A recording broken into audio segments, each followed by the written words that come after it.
Dakilang biyayang pangako niya, sumilay na.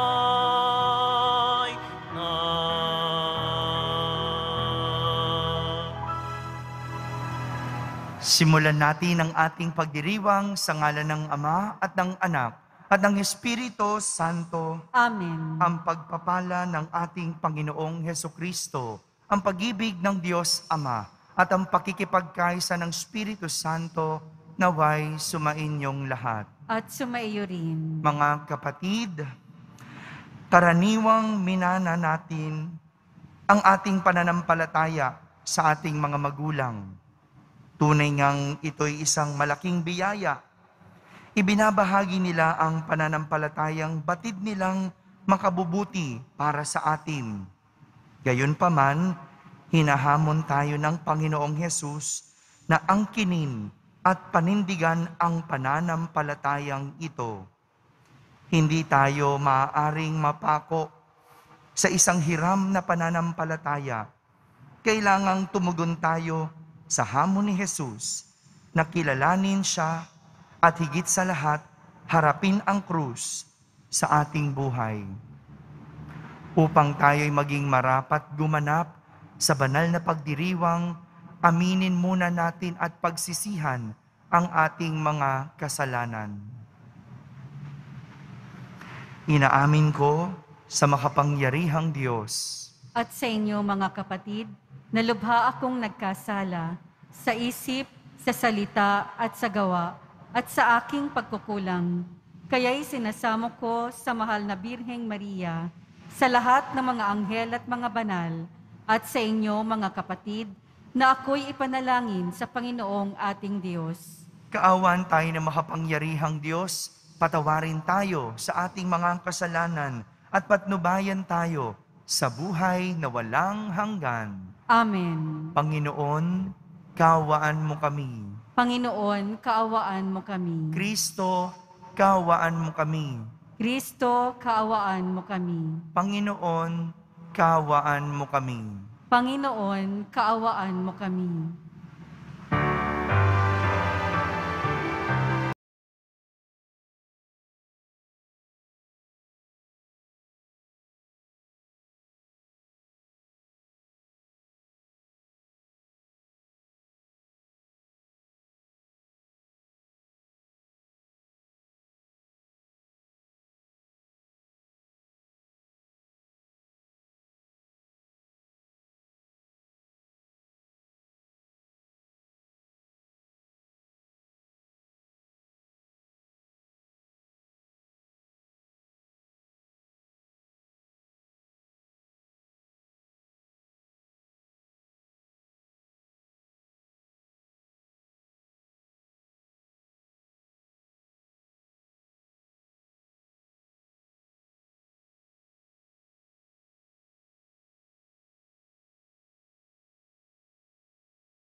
ng Ama.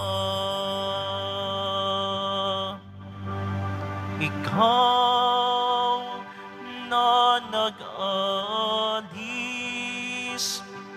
ng mga kasalanan ng sanlibutan. Maawa ka, maawa ka sa amin.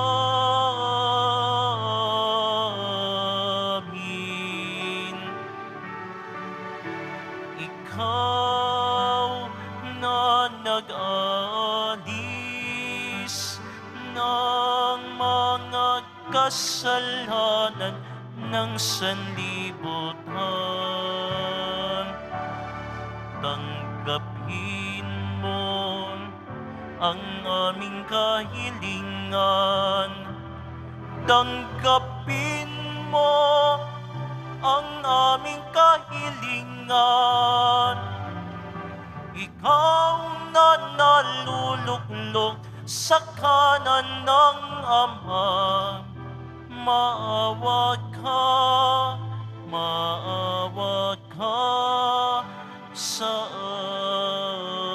amin, sapagkat ikaw lamang ang banal at ang kataas-taasan. Ikaw lamang, O Jesucristo, ang Panginoon, kasama ng Espiritu Santo sa kadakilaan ng Diyos Ama. Amen. Ng Diyos Ama. Amen. Papuri sa Diyos. Papuri sa Diyos. Papuri sa Diyos sa kaitaasan.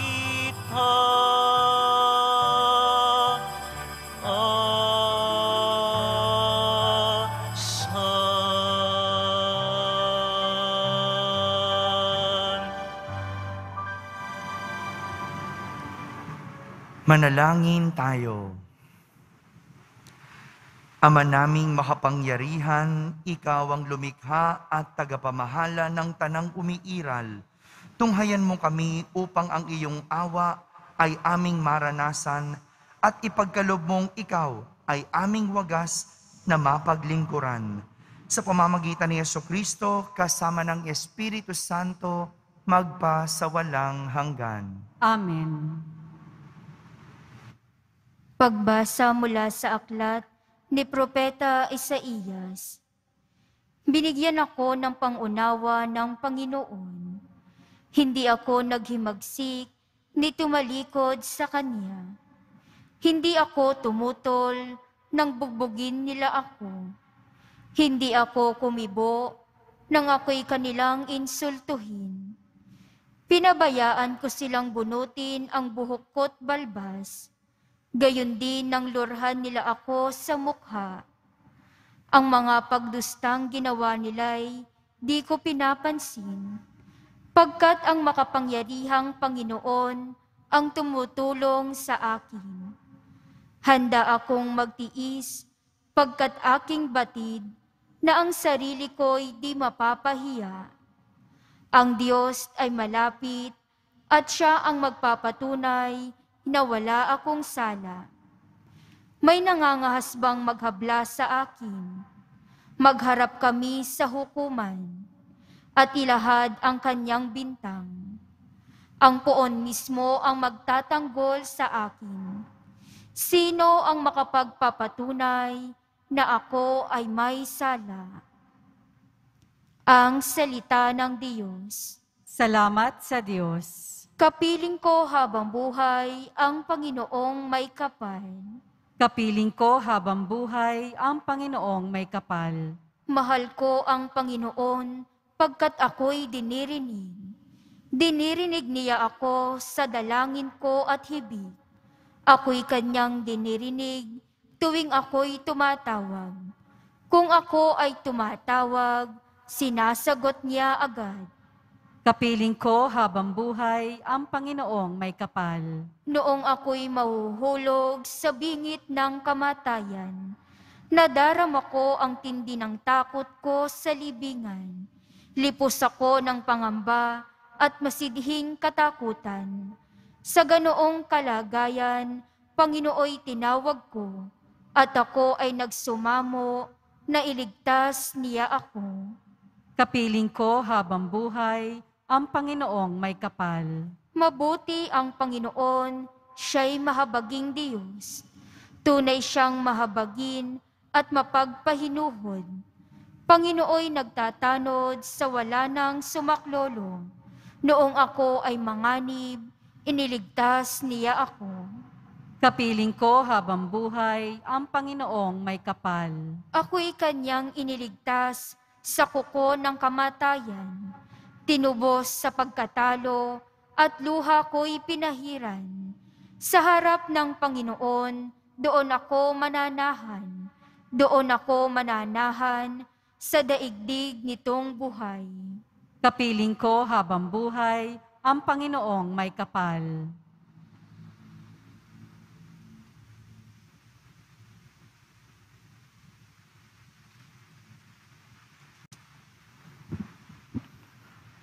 Pagbasa mula sa sulat ni Apostol Santiago.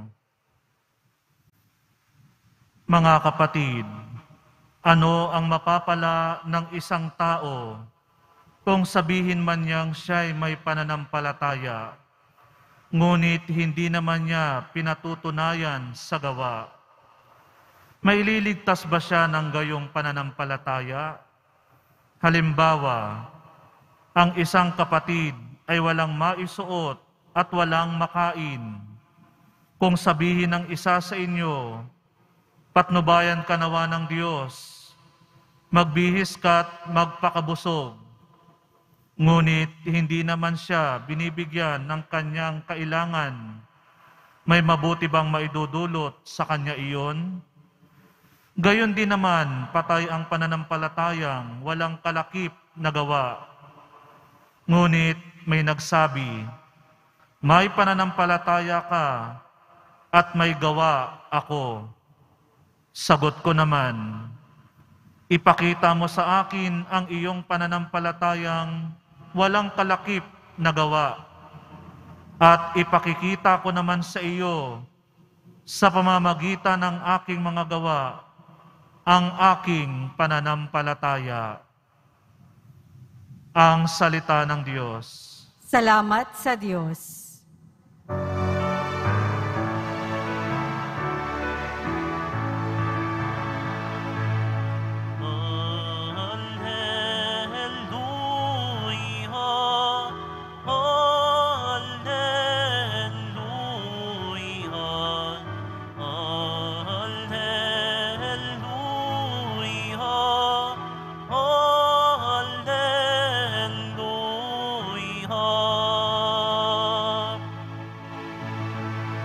Sa krus ni Kristo dinangal, itong ating pamumuhay na para sa Kanya lamang.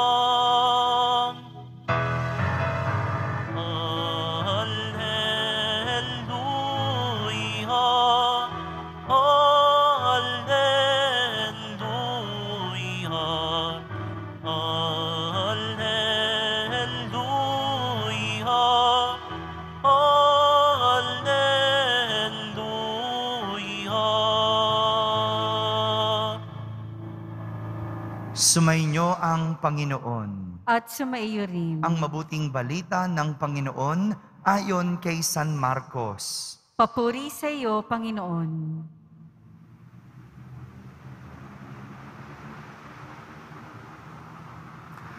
Noong panahong iyon, si Jesus kasama ang kanyang mga alagad ay nagtungo sa mga nayon ng Cesarea, sakop ni Filipo.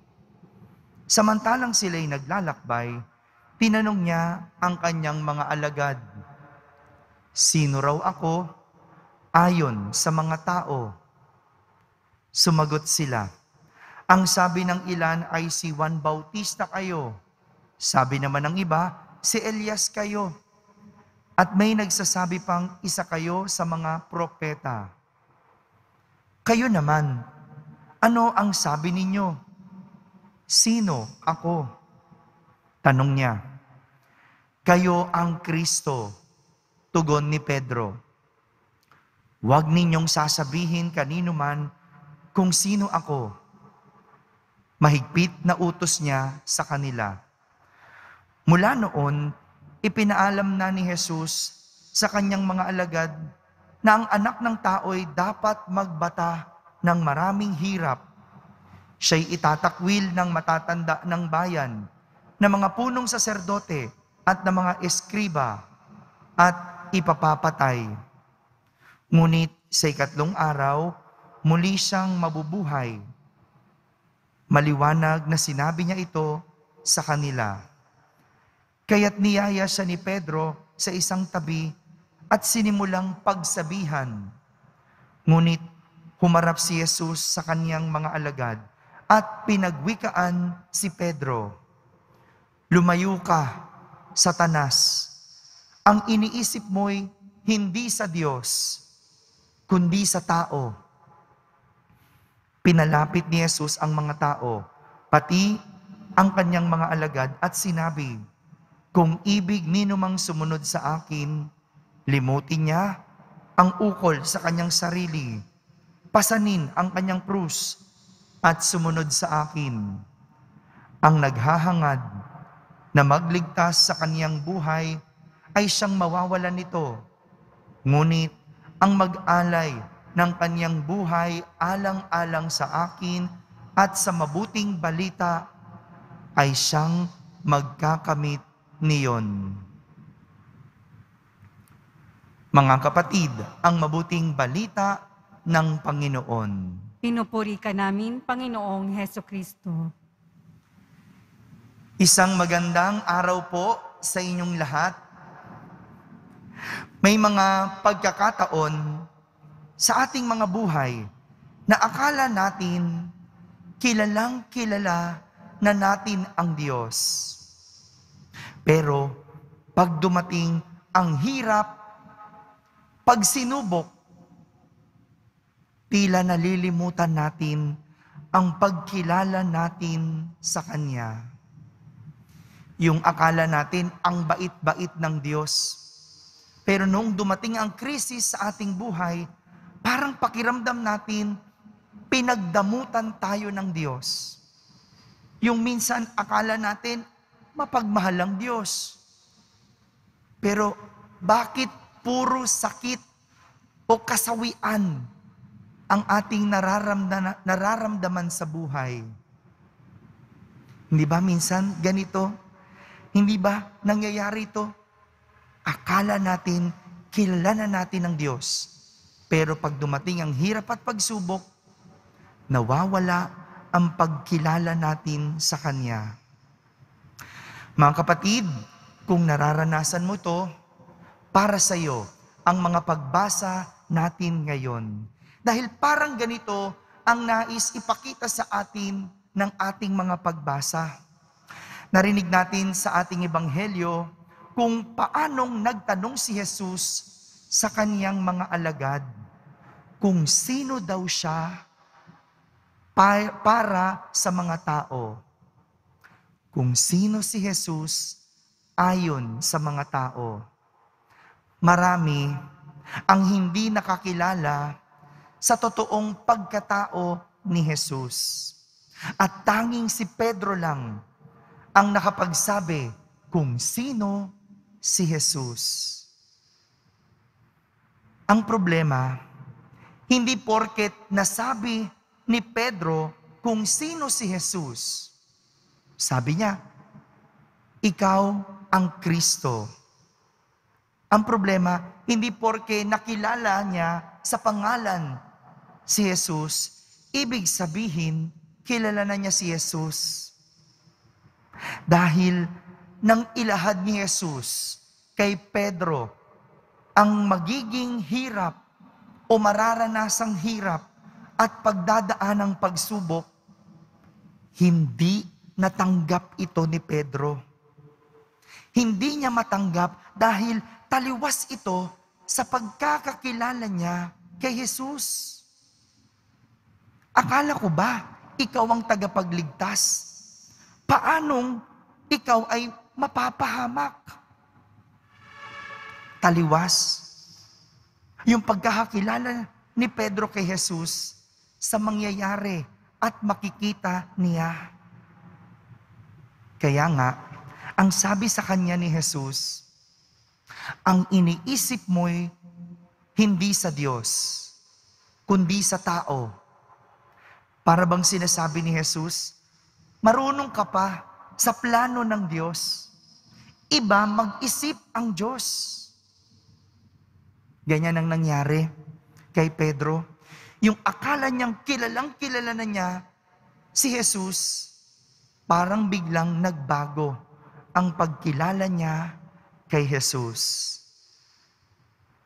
Samantala, kung si Pedro ay hindi makapaniwala at nawalan ng tiwala, si Propeta Isaías naman sa ating unang pagbasa ay punong-puno ng pananalig at tiwala. Kahit na siya ay pinahihirapan, kahit na siya ay nasasaktan, at sa kalagitnaan ng pagsubok, hindi siya tumutol at hindi kumibo. Yung iba sa atin, pag sinusubok, daing ng daing, tanong ng tanong. Pero itong si Propeta Isaías, sa kalagitnaan ng hirap, sakit at pagsubok, hindi kumibo, hindi tumutol. At ang sabi pa niya, ang mga pagdustang ginagawa nila'y di ko pinansin, sapagkat makapangyarihang Panginoon ang tumutulong sa akin. Ang ganda, Kahit na nahihirapan, kahit na nasasaktan at sinusubok, hindi nagbago ang pananalig at tiwala ni Propeta Isaías sa Diyos. Ito yung pinagkaiba ni na Pedro at ni Isaías. Yung anuman ang mangyari, hindi magbabago ang pagkilala dahil sa angking pananalig at tiwala.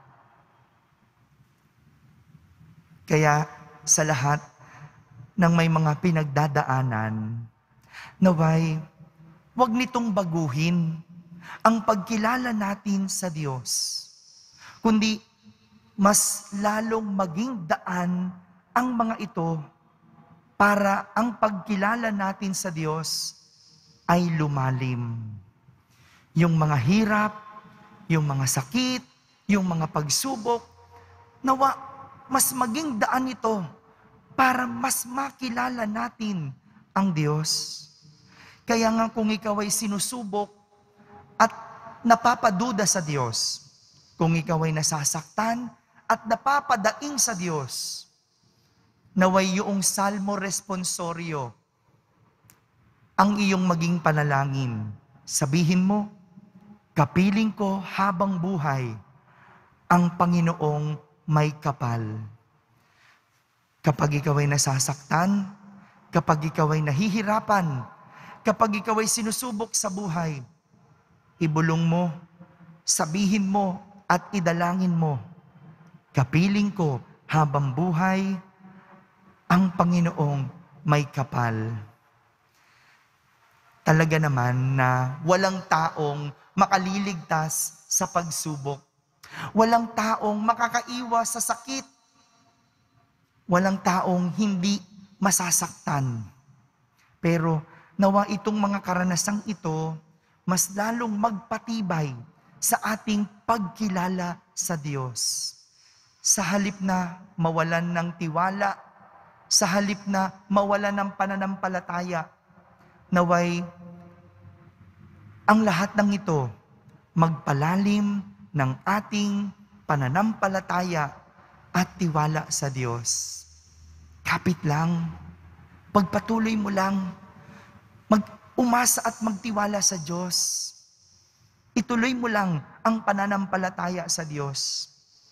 Dahil ang paalala ni Santiago sa ating ikalawang pagbasa, patay ang pananampalataya kung walang gawa. Pag sumikapan mo lang ang buhay, ituloy mo lang ang iyong buhay, magtiwala lang sa Diyos dahil hindi magpapabaya ang Diyos. Sa lahat ng may mga pinagdadaanang problema at sakit, ang paalala, magtiwala sa Diyos at manalig dahil hindi niya tayo bibiguin at sa huli may mabuting darating. Amen. Sabay-sabay nating ipahayag ang ating pananampalataya. Sumasampalataya ako Sa Diyos amang makapangyarihan sa lahat, na may gawa ng langit at lupa. Sumasampalataya ako kay Hesukristo, iisang anak ng Diyos, Panginoon nating lahat. Nagkatawang tao siya, lalang ng Espiritu Santo. Ipinanganak ni Santa Mariang Birhen. Pinagpakasakit ni Poncio Pilato. Ipinako sa krus, namatay, inilibing. Nanaog sa kinaroroonan ng mga yumao.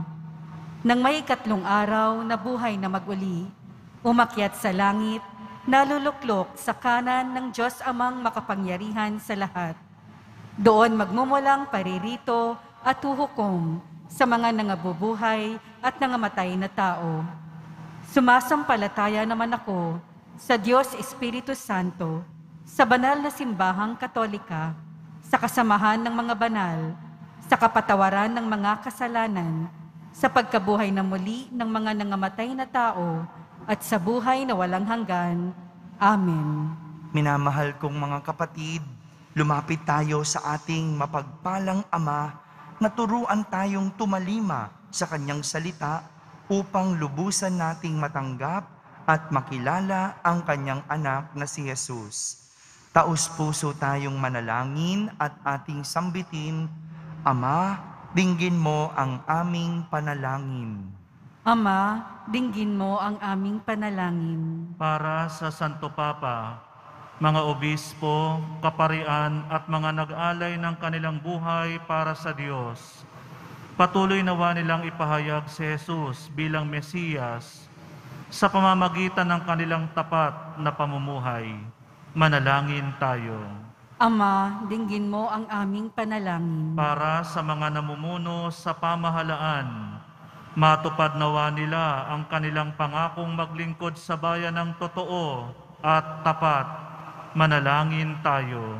Ama, dinggin mo ang aming panalangin. Para sa lahat ng mga magulang, mga guro at mga katikista, patuloy nawa nilang mahalin ang kanilang misyon bilang mga gabay sa kabataan at tagapagpatotoo sa Ebanghelyo ni Kristo sa makabagong panahon. Manalangin tayo.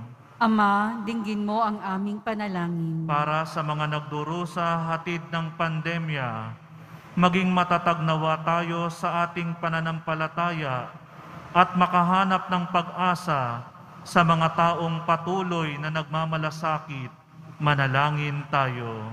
Ama, dinggin mo ang aming panalangin. Para sa mga yumao, makarating nawa sila sa langit kung saan matatagpuan ang liwanag at kapayapaang walang hanggan. Manalangin tayo. Ama, dinggin mo ang aming panalangin. Sa lahat ng mga nasasaktan, nahihirapan at sinusubok, pagkatiwalaan natin ang Diyos. Kaya't sa katahimikan ating ilapit sa Kanya ang ating mga pansariling kahilingan.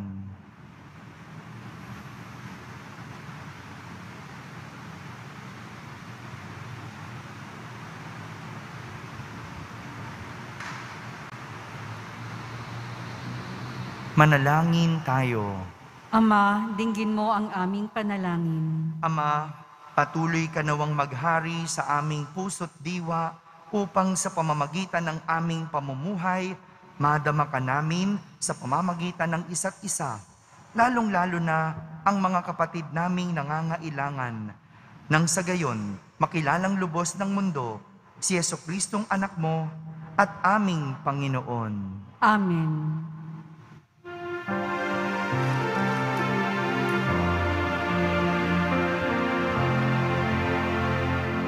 Paghahanda ng alay ay narito po ang alak at tinapay, dala sa altar mo, aniyo'y magiging tunay, dugo mo't katawan, aming tatanggapin ngayon, magbibigay buhay. Paghahanda ng alay, ngayon ay sisimlan, ang alak at tinapay ay bebendisyonan, aniyo'y magiging tunay, dugo mo't katawan, ito'y aming tatanggapin sa pakikinhabang. Manalangin kayo mga kapatid upang ang paghahain natin ay kalugdan ng Diyos amang makapangyarihan. Tanggapin nawa ng Panginoon itong paghahain sa iyong mga kamay, sa kapurihan niya at karangalan, sa ating kapakinabangan at sa buong sambayanan niyang banal. Ama naming lumikha, maawain mong dinggin ang aming pithaya at paunlakan mo ang paghahaing aming inihanda upang ang mga handog ng bawat isang nagbigay para sambahin ang banal mong ngalan ay magkamit ng karagdagan mong kasiyahan. Sa pamamagitan ni Jesucristo, kasama ng Espiritu Santo, magpa sa walang hanggan. Amen. Sumainyo ang Panginoon. At sumaiyo rin. Itaas sa Diyos ang inyong puso at diwa. Itinaas na namin sa Panginoon. Pasalamatan natin ang Panginoong ating Diyos. Marapat na siya ay pasalamatan. Ama naming makapangyarihan, tunay ngang marapat na ikaw ay aming pasalamatan. Ang iyong mga supling na nagtaksil ay nagbabalik ngayon sa iyong paggiliw. Bunga ng malasakit ng anak mong masunurin at ng Espiritong bigay upang lahat ay kupkupin. Kami mga tinubos ng anak mong mahal ay niloob mong magtipon at magkapisan upang magkasalo sa masaganang hapag ng buhay. Kaysa ng anak mo at ng Espiritu Santo, ang iyong sambayanan ay nagpupuri sa iyo. Nagkakapisan ngayon ang bumubuo sa katawan ni Kristo. Nagkakatipon ngayon ang pinanananahan ng iyong Espiritu. Kaya kaysa ng mga anghel na nagsisiawit ng papuri sa iyo ng walang humpay sa kalangitan, kami nagbubunyi sa iyong kadakilaan.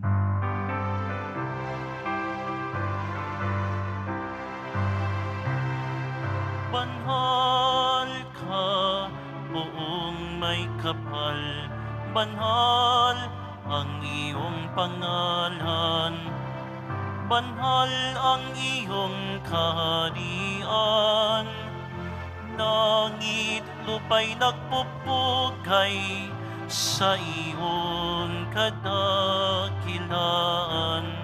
dinarakilan ng lahat ang naparito mong anak, na siyang nagmulat sa bulag, sa pilay ay nagpalakad, at nakiramay sa lahat.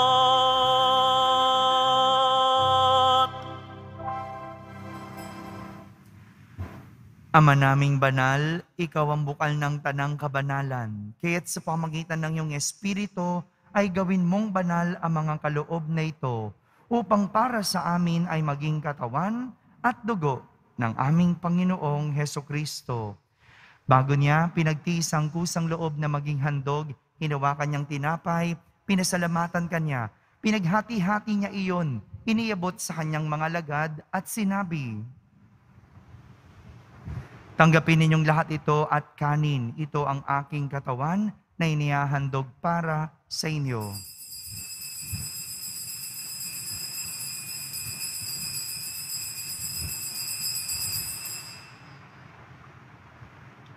Kaya hindi naman matapos ang hapunan, hinawakan niyang kalis, muli kanyang pinasalamatan. iniabot niya ang kalis sa kanyang mga alagad at sinabi, "Tanggapin ninyong lahat ito at inumin. Ito ang kalis ng aking dugo, ng bago at walang hanggang tipan. Ang aking dugo na ibubuhos para sa inyo at para sa lahat, sa ikapagpapatawad ng mga kasalanan. Gawin ninyo ito sa pag-alaala sa akin."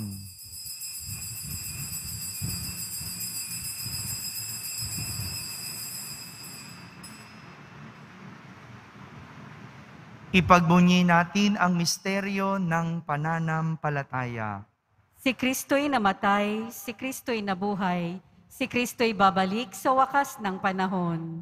Ama, ginagawa namin ngayon ang pag-alaala sa pagkamatay at muling pagkabuhay ng iyong anak, kaya't inaalay namin sa iyo ang tinapay na nagbibigay buhay at ang kalis na nagkakaloob ng kaligtasan.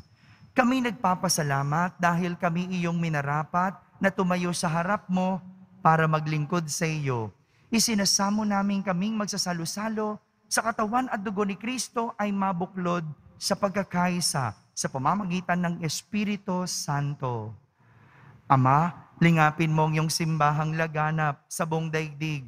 Puspusin mo kami sa pag-ibig, kaysa ni Francisco na aming Papa, ni Jose na aming Obispo, at ng Tanang Kaparian. Alalahanin mo rin ang mga kapatid naming nahimlay na may pag-asang sila'y muling mabubuhay, gayon din ng lahat ng mga pumanaw. Kaawan mo sila at patuloyin sa iyong kaliwanagan.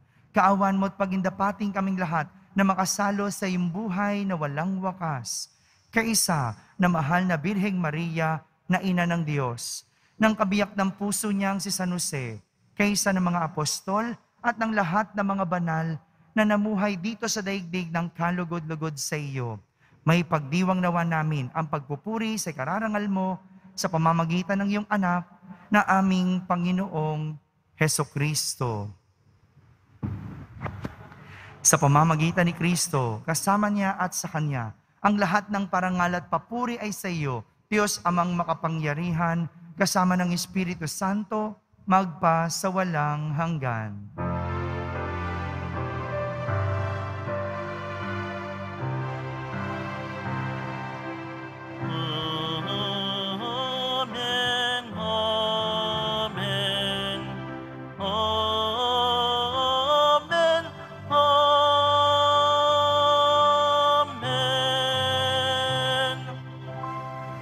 Sa tagubilin ng mga nakahagaling na utos at turo ni Jesus na Panginoon natin at Diyos, ipahayag natin ng lakas loob.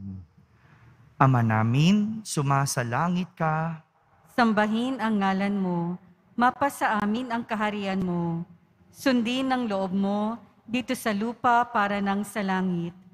Bigyan mo po kami ngayon ng aming kakanin sa araw-araw at patawarin mo kami sa aming mga sala para nang pagpapatawad namin sa nagkakasala sa amin. At huwag mo kaming ipahintulot sa tukso at iadya mo kami sa lahat ng masama.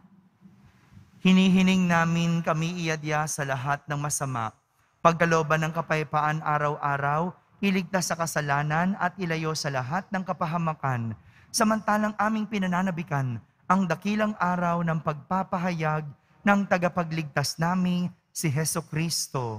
Sapagkat iyo ang kaharian at ang kapangyarihan at ang kapurihan magpakailanman. Amen. Panginoong Hesukristo, sinabi mo sa iyong mga apostol, kapayapaan ang iniiwan ko sa inyo.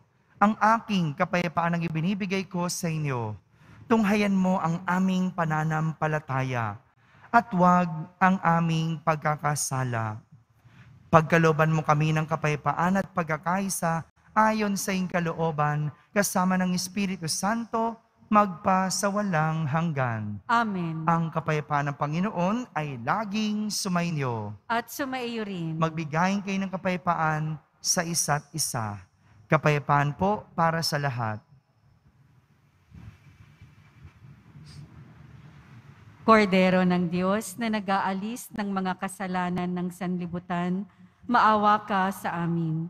Kordero ng Diyos na nag-aalis ng mga kasalanan ng sanlibutan, maawa ka sa amin.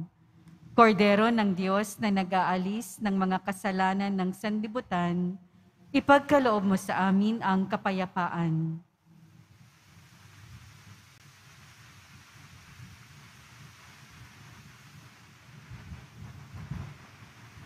Ito ang kordero ng Diyos. Itong nag-aalis sa mga kasalanan ng sanlibutan. Mapalad ang mga inaaniyahan sa kaniyang piging. Panginoon, hindi ako karapat-dapat na magpatuloy sa iyo. Ngunit sa isang salita mo lamang ay gagaling na ako.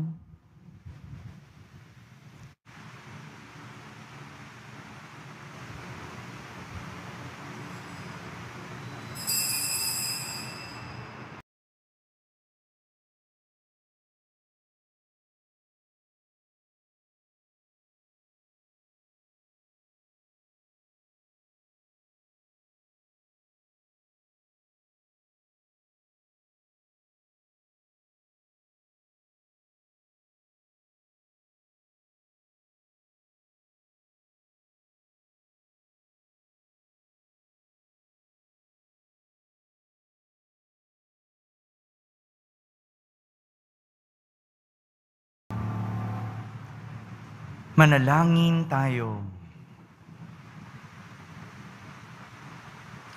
Ama naming mapagmahal, ang aming kalooban naway pagharian ng aming tinanggap na pakikinabang upang wag ang diwa namin ang umiral, kundi ang bunga ng pagdiriwang ang laging mamayani sa amin. Sa pamamagitan ni Jesucristo, kasama ng Espiritu Santo, magpa sa walang hanggan. Amen.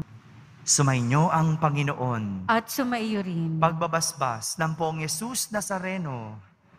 Mahal na Poong Yesus Nazareno, inihayag mo sa pamamagitan ng krus ang walang maliw na pag-ibig ng Diyos sa sangkatauhan.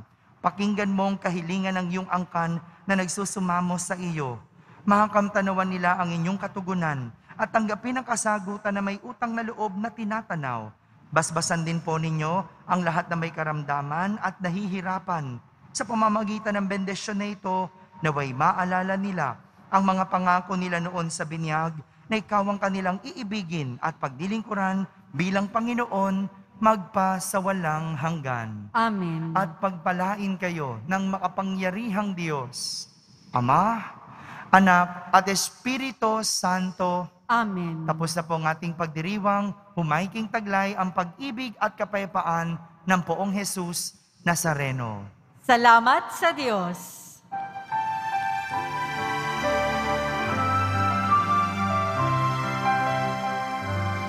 Nuestro Padre Jesus Nazareno, sinasamba ka namin.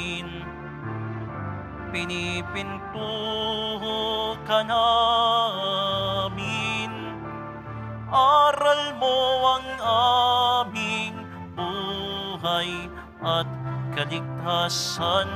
Nuestro Padre Jesus Nazareno, iligtas mo kami sa kasalanan. Ang krus mong kinamatayan ay sagisag ng aming kaligtasan. Nuestro Padre Jesus Nazareno, dinarangal ka namin.